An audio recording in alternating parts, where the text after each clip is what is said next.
Buenas tardes. Primero que nada, una disculpa por este ligero retraso en el inicio del horario originalmente previsto en nuestro programa y en la invitación que extendimos a todos ustedes, pero bueno, como todos seguramente lo padecimos, hay un tráfico un poco complicado este viernes. Yo no quiero retrasar más el arranque de esto, entonces voy a dejar la palabra.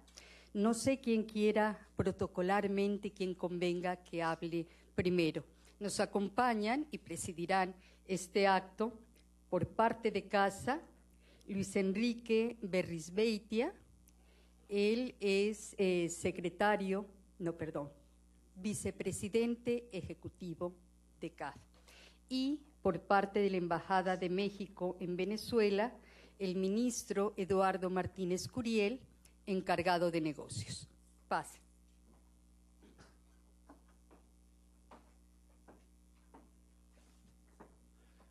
Muy buenas noches a todos. Señor ministro Eduardo Martínez Curiel, encargado de negocios de la Embajada de México en Venezuela, distinguidos representantes del cuerpo diplomático aquí presentes, señores académicos, demás invitados especiales, damas y caballeros.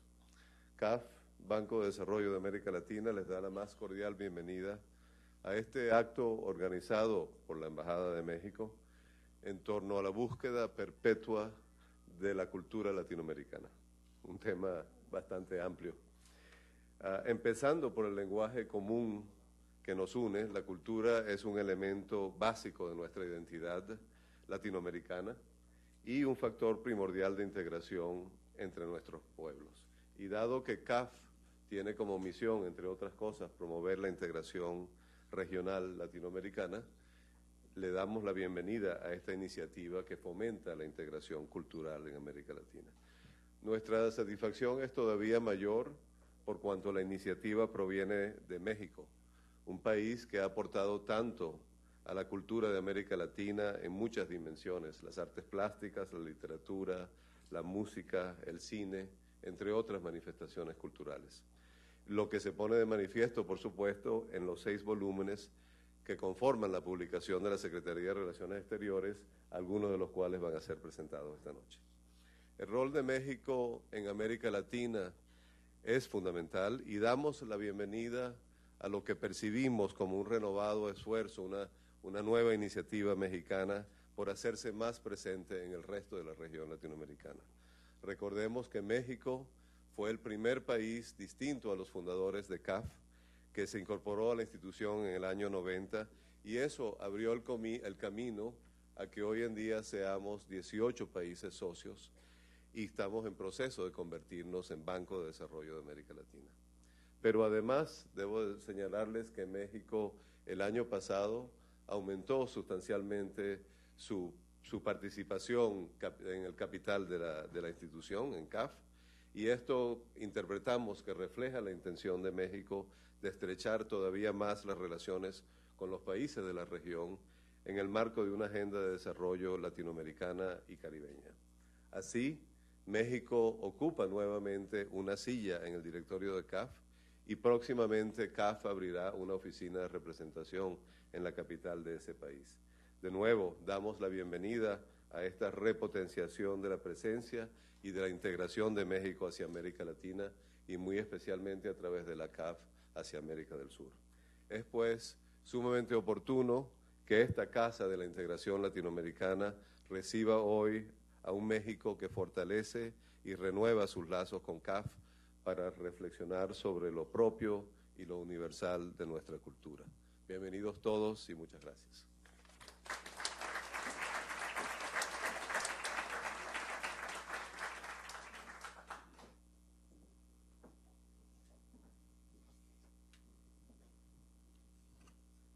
Muy buenas tardes a todos ustedes. Me da muchísimo gusto estar el día de hoy en la sede de la CAF para agradecer particularmente la presencia distinguida de Luis Enrique Berrizbeitia, vicepresidente ejecutivo de la CAF y encargado de la corporación en este momento.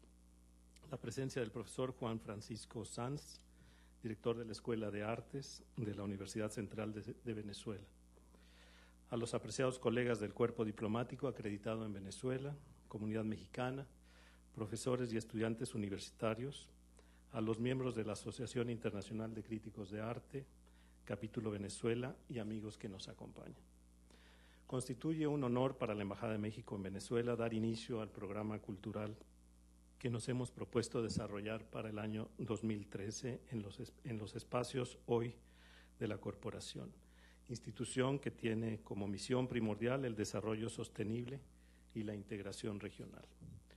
Hoy nos convoca a este encuentro la presentación de una colección de libros publicada por la Dirección General de Acervo Histórico Diplomático de la Secretaría de Relaciones Exteriores, titulada La búsqueda perpetua, lo propio y lo universal de la cultura latinoamericana, y en la que participarán los especialistas venezolanos María Antonia Palacios, musicóloga, profesora de la UCB, y el crítico de arte Roldán Esteba Grillet. La Embajada expresa su agradecimiento a la CAF por la hospitalidad para llevar a cabo este evento y a los destacados académicos que aceptaron nuestra invitación.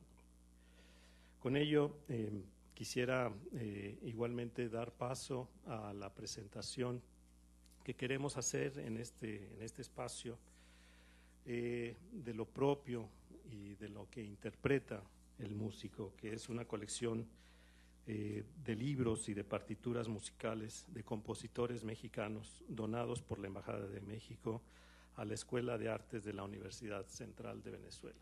Consideramos que este evento es propicio para, quizá antes como preámbulo, hacer entrega de esta colección de partituras por conducto de la agregada cultural Gabriela Olivo a la Universidad Central de Venezuela. Las entregas tú, ministro, a ti te corresponde, Juan Francisco Sanz.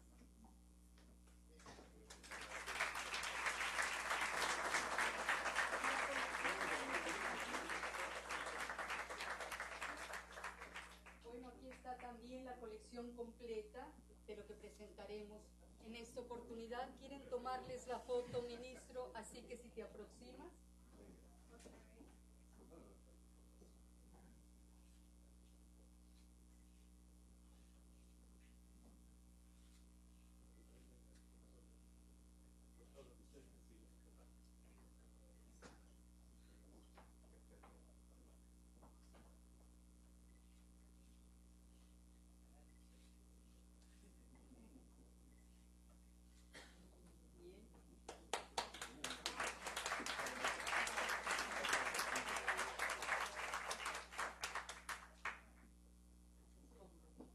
Bueno, y ahora como los músicos quiero dar un poco paso a la improvisación.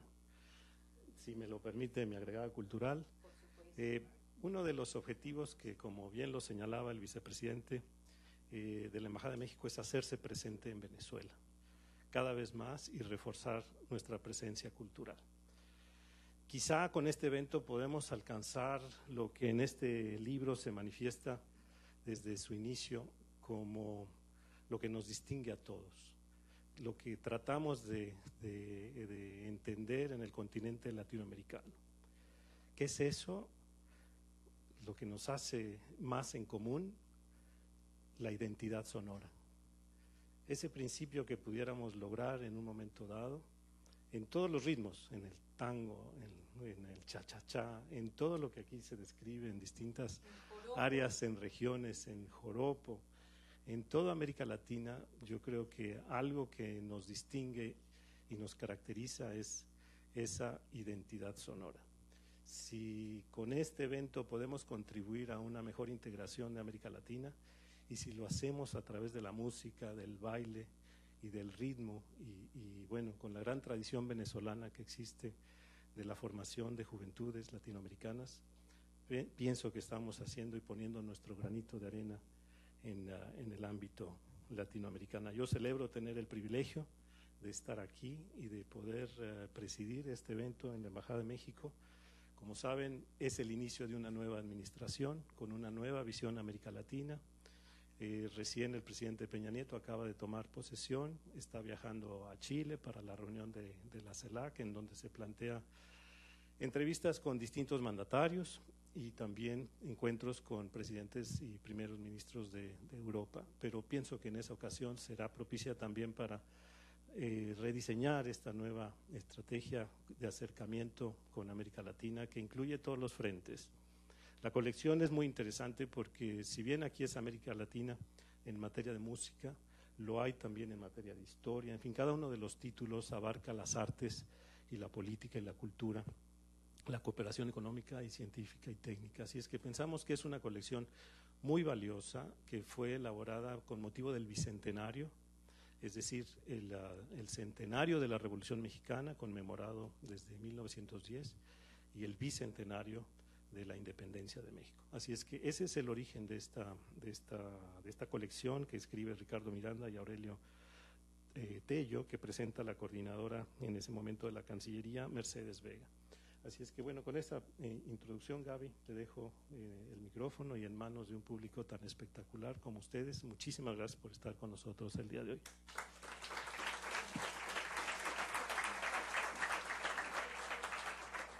Solo unas palabras para que se entienda un poco cuál va a ser la dinámica. Quiero nada más acotar que esta ha sido una iniciativa coordinada desde el acervo histórico diplomático de nuestra Cancillería, pero en la que han colaborado investigadores de distintos países de la región. Por ejemplo, en el título que va a comentar María Antonia Palacios, participaron Ricardo Miranda, él es un investigador mexicano que por cierto ha estado en algunas oportunidades en Venezuela, y Aurelio Tello, él es peruano, aunque tiene varios años radicado en México y trabajando para el Centro de Investigación Musical. Vamos a ceder la palabra a María Antonia Palacios, que como muchos de ustedes sabrán, es músico, caraqueña, egresada como pianista y compositora de los conservatorios nacionales. Se formó como musicólogo en la Universidad Central de Venezuela, obteniendo la licenciatura de Artes y la maestría de Musicología Latinoamericana. Cuenta con estudios de posgrado en la Universidad de Costa Rica, es profesora titular en la Universidad Central de Venezuela, con más de 30 años como docente e investigadora, especializándose en el estudio e interpretación de la música latinoamericana y venezolana. Ha sido curadora de varias colecciones editoriales musicales vinculadas a sus líneas de investigación. Fue directora del coro del Teatro Teresa Carreño, también de la Escuela de Artes de la Universidad Central de Venezuela y de la Compañía Nacional de Ópera de Costa Rica. Creo que no voy a seguir porque entonces nos vamos a dilatar más. Todos sabemos cuáles son sus méritos. Ella tendrá 20 minutos para su exposición. Dejaremos 10 minutos para que ustedes intervengan con comentarios, dudas y les respondan. Y continuaremos con el profesor Roldán Esteva Grilleta.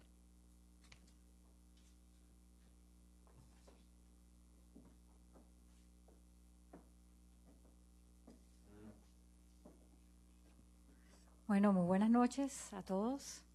Quiero agradecer especialmente a la Embajada de México y muy especialmente al señor encargado de negocios Eduardo Martínez Curiel y a la agregada cultural, mi amiga Gabriela Olivo, por haberme honrado y invitarme a presentar este libro en Venezuela, cuyos autores son muy queridos en estas tierras. Los hemos tenido varias veces aquí colaborando tanto en investigaciones como en publicaciones y también en congresos y conciertos. Celebro también el que el Estado mexicano se tome tan en serio la difusión del trabajo de sus investigadores, pensadores y estudiosos, y que convoque eventos como este donde estamos, en donde se hacen votos para la integración y se habla de nuestro patrimonio intangible. También celebro esta manera de conmemorar el bicentenario de la independencia, fecha que inundó las agendas de los países latinoamericanos en el 2010. Y celebro que lo celebren con la publicación de sendos estudios y compilaciones tan importantes como el libro que me honro en comentar. Es sin duda una inversión a largo plazo que hace el Estado mexicano a través de su Secretaría de Relaciones Exteriores, cuyos frutos están apenas germinando con programas como el que hoy nos reúne.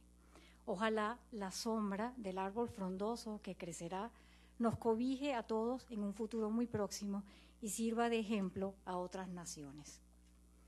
La colección a la que pertenecen los libros que se presentan hoy y que se titula La búsqueda perpetua, lo propio y lo universal de la cultura latinoamericana es ciertamente un proyecto de gran envergadura, e incluir textos que abarquen el pensamiento filosófico, político y sociológico para definirnos como continente es sin duda una perspicaz manera de tratar de comprender nuestra idiosincrasia.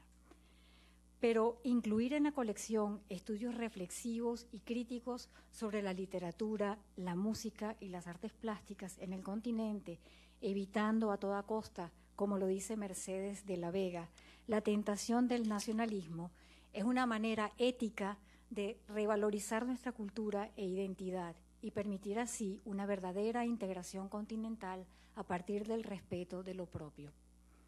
La música en Latinoamérica es el libro que nos ocupa hoy y es un texto de lectura obligatoria. Sus autores, Ricardo Miranda y Aurelio Tello, son investigadores de larga trayectoria cuyos trabajos han inspirado a la comunidad de musicólogos del continente. Con esta nueva publicación, y en palabras del propio Ricardo Miranda, nos permiten posar la mirada sobre un pasado que no es, como nos cansamos de afirmar página tras página, únicamente mexicano, venezolano, uruguayo, cubano o andino, sino de raíces y alcances que necesariamente nos vinculan a todos. Es precisamente esta visión continental de la que hacen gala los autores la mayor fortaleza del libro, porque si de algo adolece la musicología actual en América Latina, es de poder ofrecer una visión panorámica que permita establecer coincidencias y divergencias entre los procesos locales. Tarea nada fácil, porque la musicología del continente es una disciplina de reciente data. Investigadores como Robert Stevenson, Gerard Behage, Gilbert Chase, Francisco Kurlange, Otto Mayer Serra, Nicolás Slonimsky, Carlos Vega, Samuel Claro Valdés, Isabel Aretz, Juan Pablo González, cada uno a su manera, se enfrentaron a la dificultad de escribir la historia de la música en América Latina e hicieron un esfuerzo titánico por integrar las diversas y en algunos casos muy escasas historias particulares. No podemos dejar de mencionar en esta dirección los 10 tomos del Diccionario de Música Española e Hispanoamericana publicados en España en el año 2002, un monumental proyecto encabezado por el musicólogo español Emilio Cázares Rodicio, en el que participaron más de 600 especialistas repartidos a lo largo y ancho de nuestro continente. En esta misma línea inclusiva se proyecta el libro de Ricardo Miranda y Aurelio Tello, ofreciendo una visión crítica y una concienzuda reflexión sobre el pasado y el presente de la música del continente. Preguntas como ¿qué es lo nacional? O ¿cómo definirnos como latinoamericanos? Adquieren una nueva dimensión a partir del análisis de las condiciones sociopolíticas que contextualizan los movimientos musicales que se producen en suelo americano desde que los europeos se encontraron con este mundo bautizado como nuevo. Ya desde los primeros párrafos, el libro promete una manera distinta de historiar la música, proponiendo una ruptura con el sentido cronológico y con la vetusta separación geográfica de los fenómenos por países. Escribe Ricardo Miranda: en tanto el presente libro es una reflexión acerca del devenir histórico de la música en Latinoamérica, lo que interesa es detenernos sobre ciertos procesos generales comunes a la mayoría de los países, particularmente el inevitable sentido de identidad que la música encara de manera tan poderosa. Así planteado, el objeto de estudio del texto queda dividido en dos grandes secciones. La primera, a cargo de Ricardo Miranda, que reflexiona sobre la música en el siglo XIX, y la segunda, de la mano de Aurelio Tello, que abarca desde el siglo XX hasta nuestros días. Ricardo Miranda se asoma a un mundo que describe con sus propias palabras como particularmente paradójico, en virtud de que se trata del período menos conocido de la historia musical. Esta aseveración se basa en que muchas de las historias consideran que la música del siglo XIX es una simple preparación para el gran auge del nacionalismo que florece en la primera mitad del siglo XX. Por ende, el repertorio generado a la sombra de los grandes salones burgueses y de los teatros decimonónicos es considerado un arte menor, un repertorio para señoritas, carente de valores estéticos. Miranda propone, en cambio, una visión más integradora que toma en cuenta la evolución de la música en la Europa de ese mismo periodo. Para ello utiliza la tesis formulada por Karl Dalhaus, que plantea la existencia de una música que podríamos llamar pura o absoluta, cuyo representante más conspicuo sería Ludwig van Beethoven, y paralelamente una música sensual, donde la melodía juega un papel preponderante que encarna lo que define como una emoción escénica representada por el gran Rossini. Este interesante e innovador punto de partida para acercarse al repertorio del siglo XIX permite juzgarlo con otra mirada, no ya exigiendo el trabajo de las grandes formas o de los desarrollos temáticos, sino aceptando el uso de las formas breves y de múltiples temas sin desarrollo como un mundo sonoro autosuficiente y completo. No se puede juzgar la música latinoamericana bajo parámetros que fueron desconocidos en América, afirma Miranda, y la gran música del genio de Bohm lo fue en gran medida. En cambio, el teatro lírico, tanto la ópera como la zarzuela, tuvieron un gran auge en todo el continente. El otro punto de partida para Ricardo Miranda es la necesidad de contextualizar el repertorio para poder juzgarlo en su justa medida. Dice él, es necesario estudiar la música de esa época con atención a la sociedad de entonces, sus gustos y prácticas, y tal ejercicio se vuelve plausible al abordar la música desde el punto de vista de los espacios donde fue cultivada. Teatros y salones son esos espacios públicos del siglo XIX en donde se desarrolló la música y donde se construyó la identidad civilizadora. Este último punto, el relacionado con la construcción de la identidad, también es objetivo de revisión por parte de Miranda, pues propone una reconsideración de lo nacional como parámetro para calibrar la calidad del repertorio decimonónico. Si la utilización de ritmos y giros propios será el causante de una más elevada valoración de la música, entonces la obra de los compositores que siguieron la tradición europea, escribiendo, por ejemplo, variaciones sobre temas de ópera o piezas características como nocturnos, caprichos, tocatas, sería entonces considerada como menos auténtica y tendrá por ende menor valía musical. Para Miranda, esta escala de valores carece de validez, pues tan auténtico es un scherzo para piano como lo puede ser un danzón. Miranda analiza también la consolidación e institucionalización de la vida musical en la segunda mitad del siglo XIX a través de la conformación de las sociedades filarmónicas y el establecimiento de conservatorios en todo el continente. Tan importante como ganar batallas militares, lo fue alcanzar grandes logros en las artes y en las letras. Construir un conservatorio fue un acto de glorificación, viva encarnación del patriotismo, en palabras de Miranda. Y paralelamente a estas instituciones, la construcción de teatros que permitieron ver y dejarse ver mientras se asistía a la ópera y a la zarzuela. La última sección del trabajo de Miranda la dedica a describir la aparición de lo que él llama las identidades sonoras en cada país del continente, es decir, los rasgos, por ejemplo, que diferencian a un vals venezolano de un vals ecuatoriano, a un tango argentino de una habanera cubana, rasgos presentes en los repertorios propios de la danza, de la música de salón. Por su parte, Aurelio Tello se ocupa de elaborar un detallado panorama del desarrollo musical en el siglo XX y en los actuales momentos en nuestro continente. Con increíble erudición nos lega, país por país, un listado de compositores y obras emblemáticas que han marcado la pauta.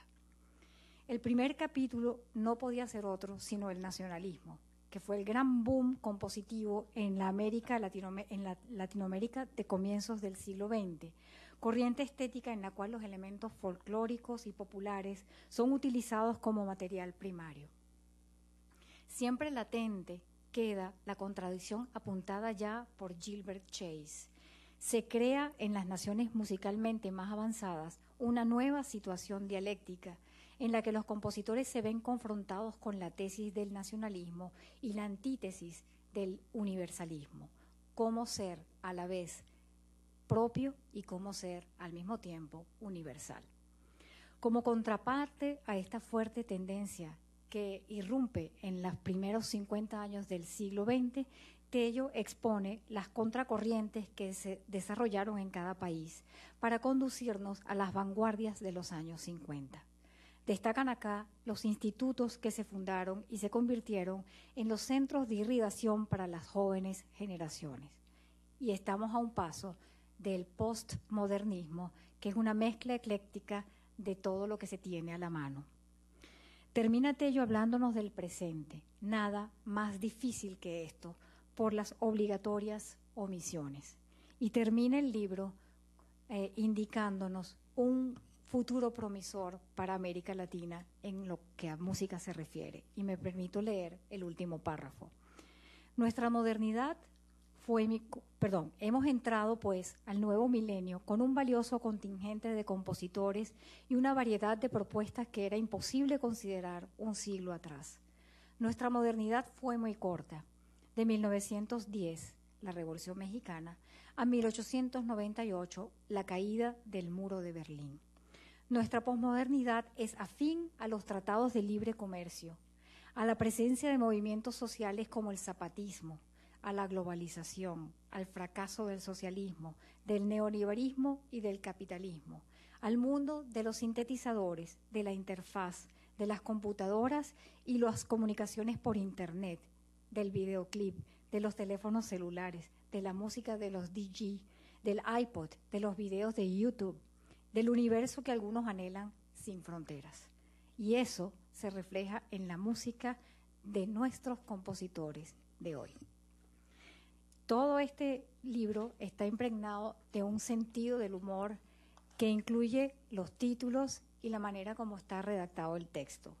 Y especialmente importantes para los musicólogos son las bibliografías comentadas que se agregan al final de cada uno de los fragmentos y las tablas que incluyen los nombres de los artistas y las obras más importantes. Catálogo ineludible para una revisión de lo que es la música en el continente latinoamericano. Es también importante la inclusión de la discografía como un elemento básico para el estudio de la música dentro de nuestro continente. Estos anexos sin duda denotan la vasta cultura y los largos años de investigación por parte de los autores. Muchas gracias.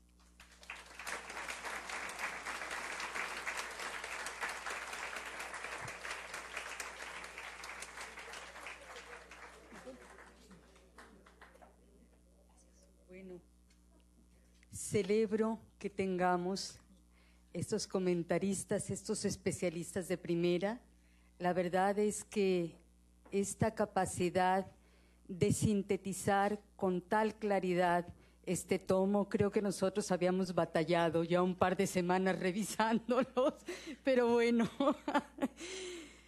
no sé si quieran hacer alguna pregunta, algún comentario o están digiriéndolo y prefieren que lo dejemos al final de la siguiente ponencia. Si alguien quiere expresar algún comentario sobre esta presentación, alguna duda.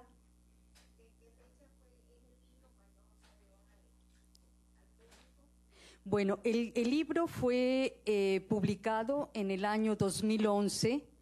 No está accesible al público en general porque pues ha llegado a manos de la Embajada de México una serie de colecciones que estamos empezando a repartir a aquellas instituciones que nos parece pertinente que las tengan.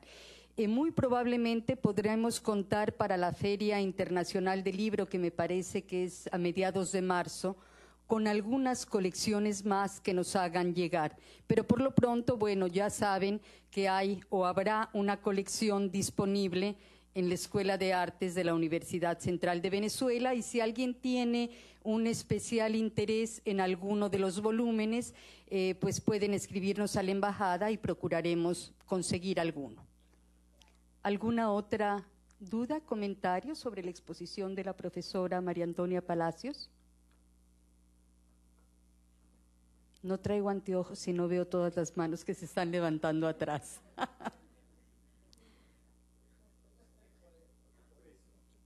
Bueno, yo creo que los comentarios irán saliendo. Si les parece, entonces continuamos con el profesor Roldán Esteva Grillet. No sé, Roldán, si quieres hablar desde aquí o desde allá.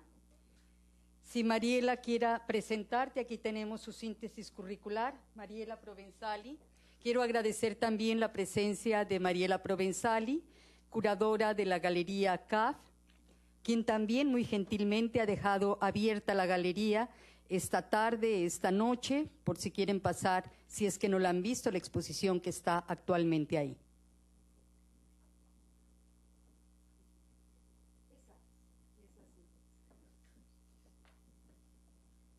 Buenas noches.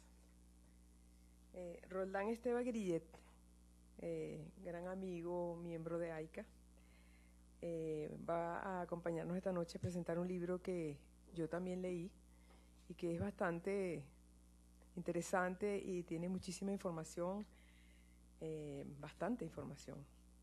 Me gustaría mucho ver cómo es que lo va a presentar. Nació en Caracas, se licenció en Letras por la Universidad de los Andes, especializado en Historia del Arte Medieval y Moderno en la Universidad de Bolonia, Italia, y doctorando en Historia del Arte en la Universidad Autónoma de México. Fue investigador y curador en la Galería de Arte Nacional. Es profesor titular de la Escuela de Artes, ya jubilado, de la Cátedra de Arte Latinoamericano. Ha publicado varios libros sobre su especialidad, el más reciente por la Academia Nacional de la Historia, Las Artes Plásticas Venezolanas en el Centenario de la Independencia, 1910-1911. Es articulista del Tal Cual y de El Nacional. Y excelente profesor.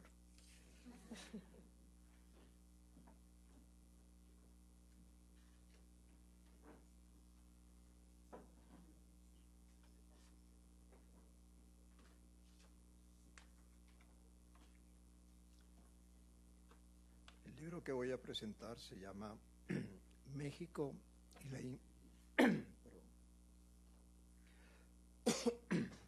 México y la invención del arte latinoamericano, 1910-1950. Para cualquier estudioso del arte latinoamericano no puede ser sino una fortuna el contar con un volumen más que agrupe visiones actuales sobre temas viejos, con enfoques novedosos, noticias inesperadas. Más si el tal volumen es el producto de un grupo de investigadores ya reconocidos en sus respectivos países como gente rigurosa y de sentimientos latinoamericanistas. Vale decir que aun siendo cada uno de ellos especialista del arte de su propio país, pone ese conocimiento en relación con lo que sucede en la región o en el continente. De estos países, México es quien puede vanagloriarse de haber dejado una mayor influencia en el resto del continente, en especial por los cambios suscitados en todos los ámbitos a raíz de la primera revolución del siglo XX. Ha sido iniciativa de la Secretaría de Relaciones Exteriores de México como contribución al centenario de la Revolución 1910 y coincidente con el bicentenario de la Independencia 1810, destinar una de sus publicaciones a un estudio múltiple sobre la proyección del arte mexicano en Latinoamérica en la primera mitad del siglo XX. El trabajo ha sido dividido en 4 capítulos. El primero de ellos con el título Procesos de quiebre en la política visual del México postrevolucionario, a cargo de Esther Acevedo y Pilar García, mexicanas, quienes fungen a la vez de coordinadoras del volumen. El segundo capítulo fue encomendado a Ivonne Pini, de origen uruguayo, y trata de 3 perspectivas en la construcción de un arte nuevo: Colombia, Cuba, Venezuela. El tercer capítulo lo desarrolla Gustavo Buntix, peruano, sobre el tema Los atavismos de lo andino, el travestismo cultural en el indigenismo peruano. Y el último y cuarto capítulo es redactado por Justo Mellado, chileno, El efecto Siqueiros. Mal se puede asumir este libro como un libro más sobre el arte latinoamericano, con participación de autores varios según los distintos países o regiones. En este caso nos encontramos ante una visión transversal del arte mexicano que se hace presente con sus modelos y problemas en otros países, sea porque algunos intelectuales o artistas latinoamericanos se han interesado en las consecuencias que tuvo la Revolución Mexicana o porque viajaron a México entre los 20 y los 40, o porque intelectuales y artistas mexicanos, son los casos de José Vasconcelos, Carlos Pellicer, David Alfaro Siqueiros, Diego Rivera, se hicieron presentes en Colombia, Venezuela, Cuba, Brasil, Chile, Uruguay, Argentina y Perú. A estos nombres se debe añadir otro, el del intelectual estadounidense, ferviente latinoamericanista, Waldo Frank. Los enfoques van desde la sociología del arte, Acevedo y García, hasta los análisis posmodernos del culturalismo, Buntix, sin descuidar la nueva historia del arte que revisa fuentes primarias como las importantes revistas de vanguardia, la correspondencia de los autores, los manifiestos de época, Pini, o las revisiones historiográficas que no demerecen otras fuentes como la política o la diplomática, Mellado. Al final de cada capítulo, por lineamientos editoriales, los respectivos autores han comentado sus respectivas bibliohemerografías. Este punto es de vital importancia para fundamentar cualquier investigación seria y el lector agradece y toma nota para sus propias pesquisas. En cuanto a una valoración particularizada de cada intervención, podría señalar que en el capítulo dedicado a México me complació ver por primera vez tratado críticamente el tema de las diferentes etapas por las que pasa el muralismo, luego de las primeras experiencias, digamos, heroicas de los años 20. Vale decir, cuando se quiso llevar la experiencia a las escuelas, al mercado Abelardo González, ya limitando su función a lo educativo y no más a los temas de la revolución. O cuando se le da entrada a los museos, desde el castillo de Chapultepec, 1940, hasta la experiencia modernizante del Museo Nacional de Antropología, 1963, con la participación de artistas como Eleonora Carrington y otros jóvenes que no comulgaban con la tradición realista de la escuela mexicana. Asimismo, la crítica muy justificada a la proliferación de murales repetidores de fórmulas ya consagradas en cuanto edificio público existiera en provincia.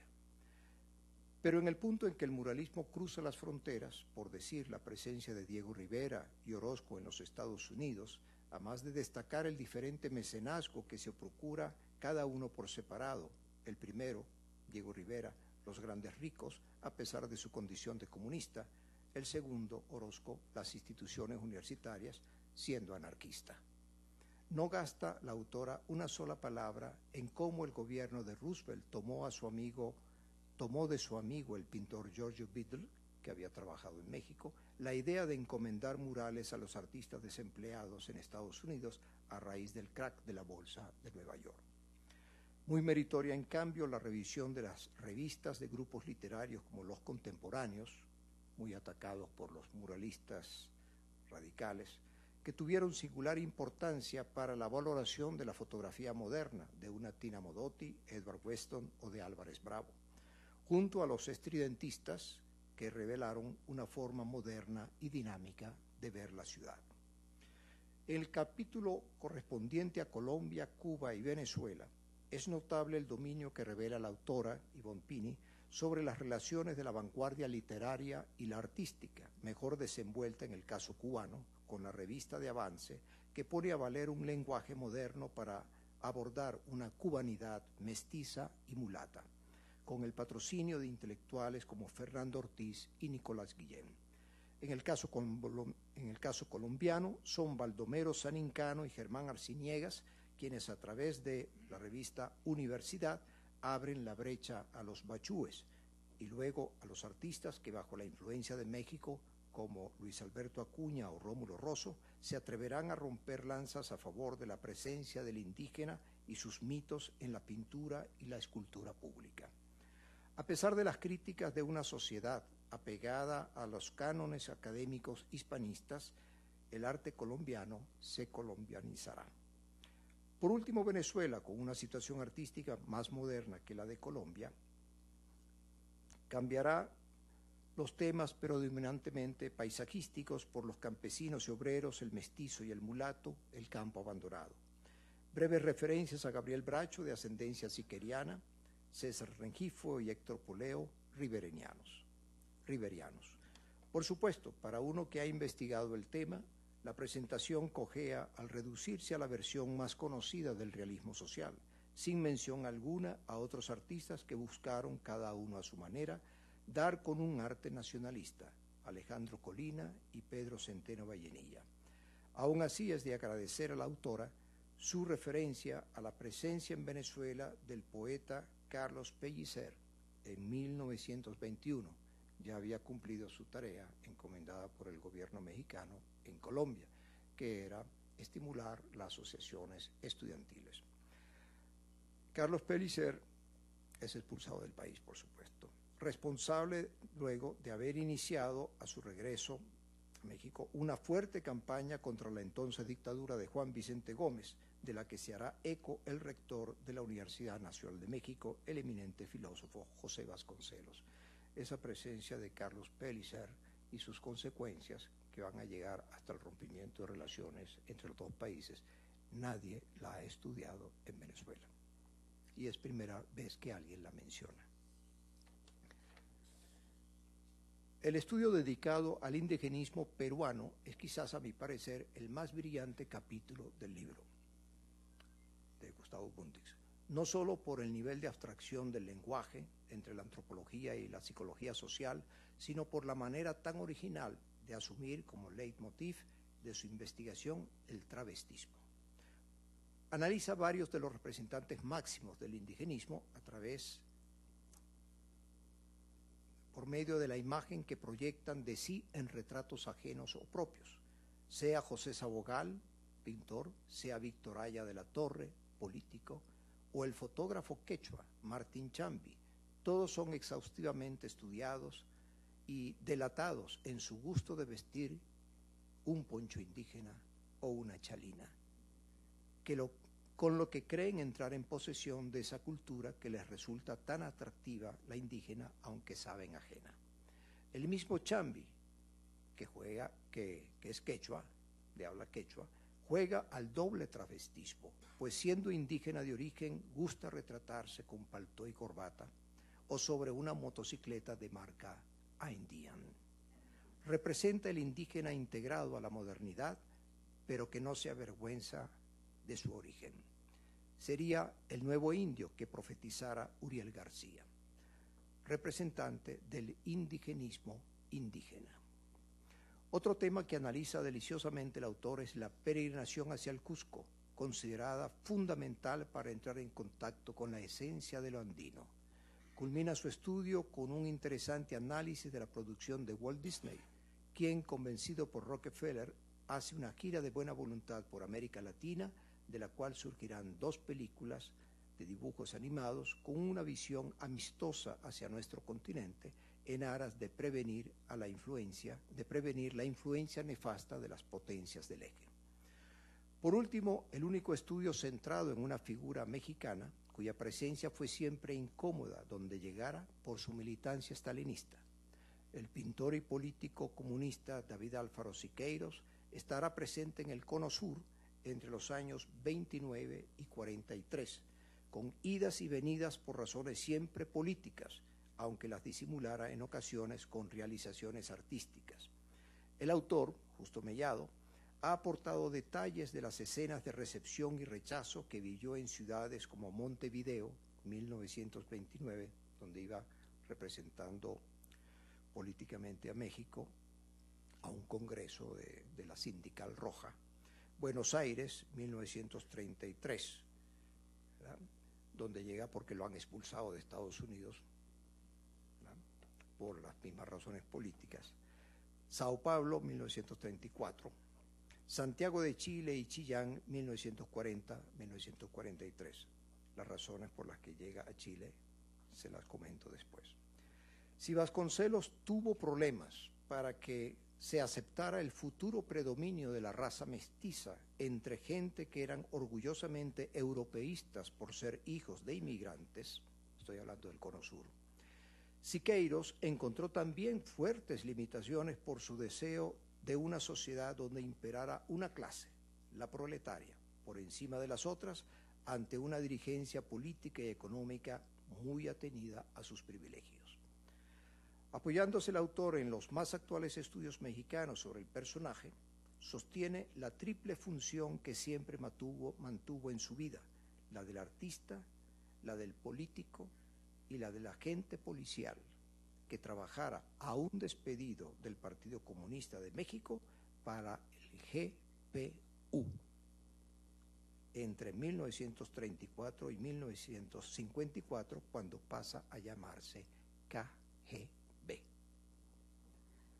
Baste recordar que su llegada a Santiago de Chile ha sido gracias a la intervención del poeta Pablo Neruda, comunista también, quien como cónsul de Chile en México intercedió para liberarlo de la cárcel de Lecumberri, hoy Archivo Nacional de la Nación, donde estaba detenido por haber participado en un frustrado intento de asesinato de León Trotsky, vecino de Diego Rivera, quien había a su vez asegurado el asilo del revolucionario soviético en ese país.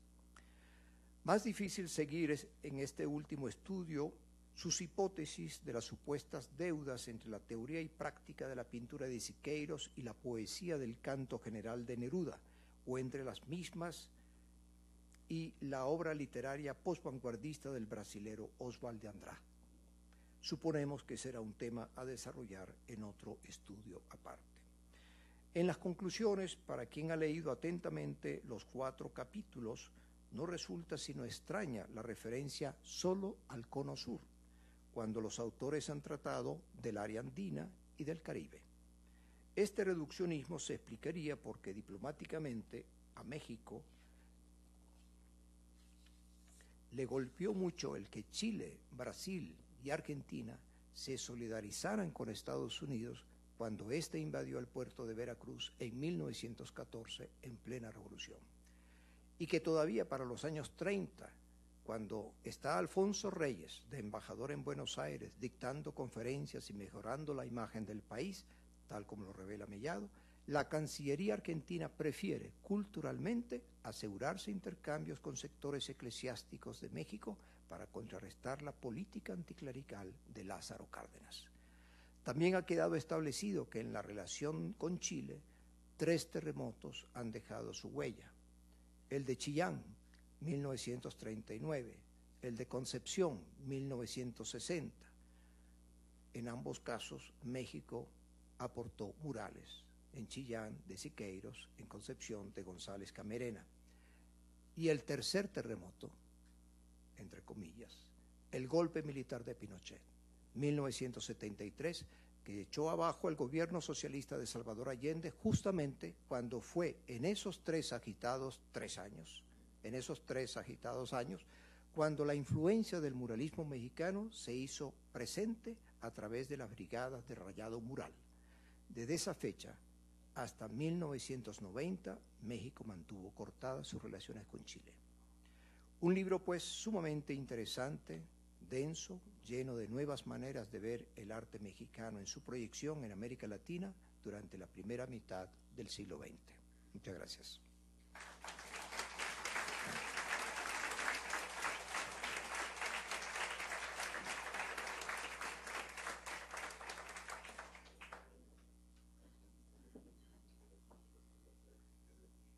Gracias, Roldán.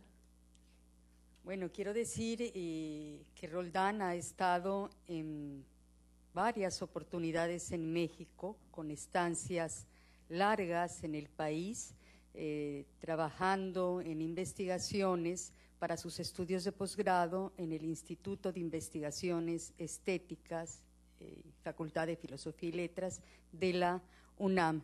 También los nexos que México, los músicos, los investigadores de México han tenido, o más bien los investigadores venezolanos han tenido con México en las últimas décadas, ha sido fundamental la presencia de la Universidad Central de Venezuela. Estaba yo recordando en la mañana que durante el primer periodo en que yo estuve como agregada cultural, entre el año 95 y principios del 2002, uno de los proyectos que me pareció más sugerente y más interesante fue el que estaba coordinando Juan Francisco Sanz y que tenía que ver con la transcripción de partituras encontradas en la Universidad Central de Venezuela en Filminas y que correspondían a partituras de los archivos de la Catedral Metropolitana de la Ciudad de México y me parece que también de Puebla.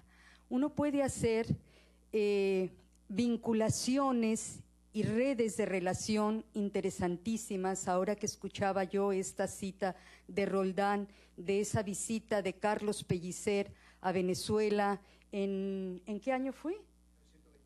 En 1921, que propició a su vez la declaración que hizo Vasconcelos como rector de la universidad, atacando o descalificando la dictadura de Gómez, pues devino en una rispidez política, diplomática, que llevó a la ruptura. Sin embargo, décadas después, a principios de los 50, viajó a Venezuela un escritor que seguramente varios de ustedes conocen o habrán leído porque está publicado también en Monte Ávila y en varias oportunidades visitó Venezuela y Caracas. Me refiero a Sergio Pitol, quien vino justamente con una carta de recomendación, porque un poco tratando de emular el espíritu de los estudiantes de la generación a la que perteneció Pellicer, vino a Venezuela con la intención de continuar su viaje por otros países de Latinoamérica. Él traía una carta de recomendación de puño y letra de Alfonso Reyes, dirigida a Mariano Picón Salas. Sergio Pitol en ese momento todavía no había cumplido la mayoría de edad y estudiaba abogacía, estudiaba derecho. Él no había descubierto aún su vocación literaria. Sin embargo, al presentarse con esta carta de Reyes a Mariano Picón Salas supuso, por supuesto, que se trataba de un escritor en ciernes. Lo acogió en su casa en Los Chorros y lo tuvo un poco como amanuense hasta que él descubrió, Pitol, su propia vocación escritural. Dejó la abogacía, no sé si la concluyó, pero continuó como escritor, también como diplomático. Y bueno, él describe en un libro autobiográfico que se llama El arte de la fuga algunos de estos episodios. Lo menciono ahora porque estos vínculos, estos vasos comunicantes han estado ahí permanentemente. Y lo venturoso es que puede haber rupturas diplomáticas de los ejecutivos o de los estados o de los gobiernos, pero finalmente y venturosamente los interlocutores de uno y otro país, y no solamente entre México y Venezuela, sino entre los países de nuestra región, son múltiples. Y en el ámbito cultural, académico, musical, creativo, pues estos continúan. Ahora sí, si hay más comentarios sobre una y otra ponencia, yo les agradeceré que hablen ahora.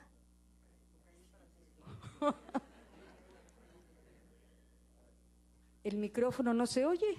El micrófono está, Lorena, acá, perdón.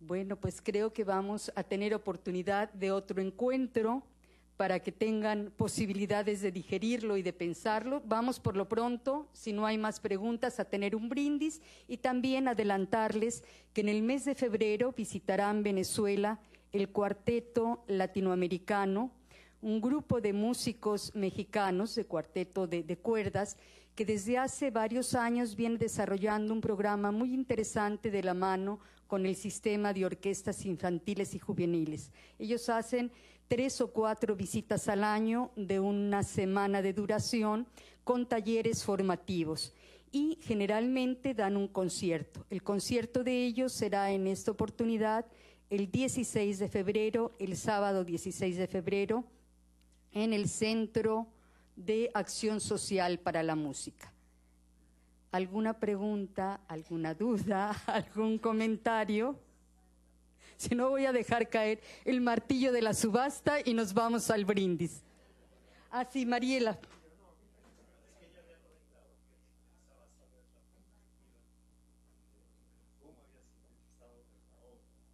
Bueno, Mariela, los micrófonos para ti.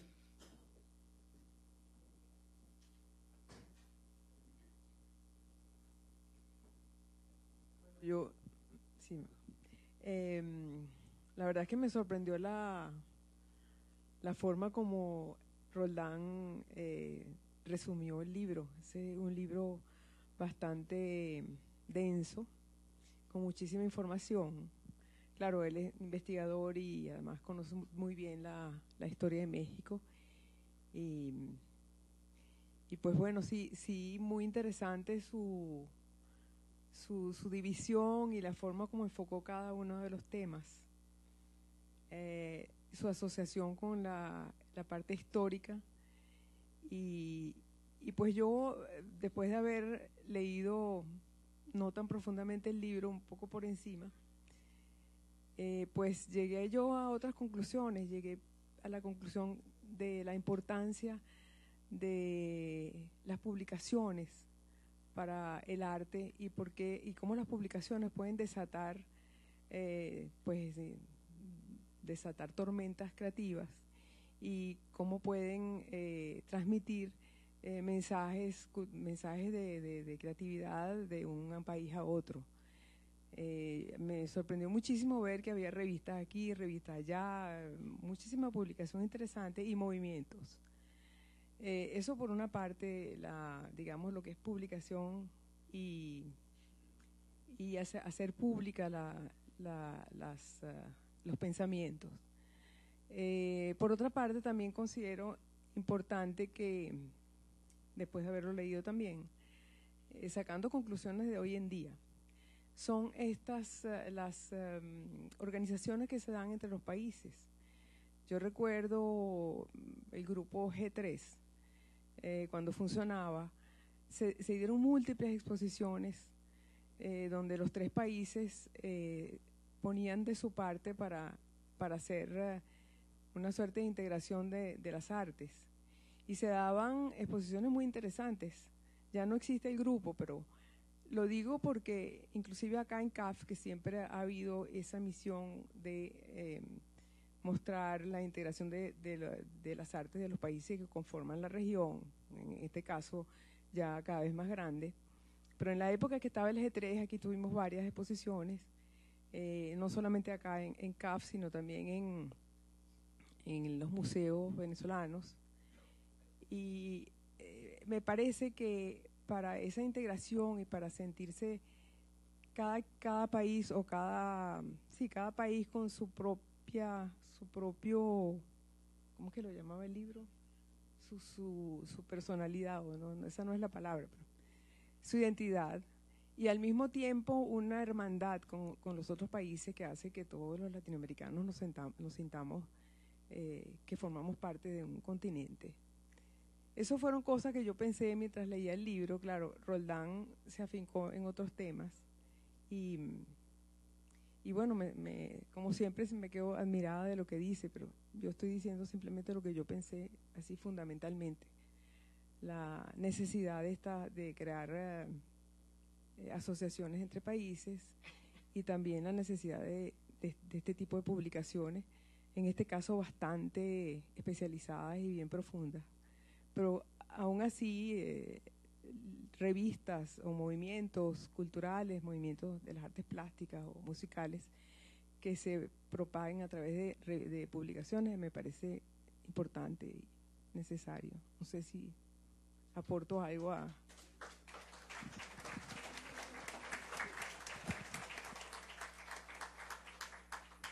Bueno, pues damos por cerrada esta sesión, agradeciéndoles nuevamente. Creo que el mejor sabor que queda de encuentros como este es el recapitular sobre el capital simbólico tan importante, tan valioso que representa, con sus singularidades, con sus diferencias y con sus coincidencias, nuestra cultura, nuestro arte. Muchas gracias.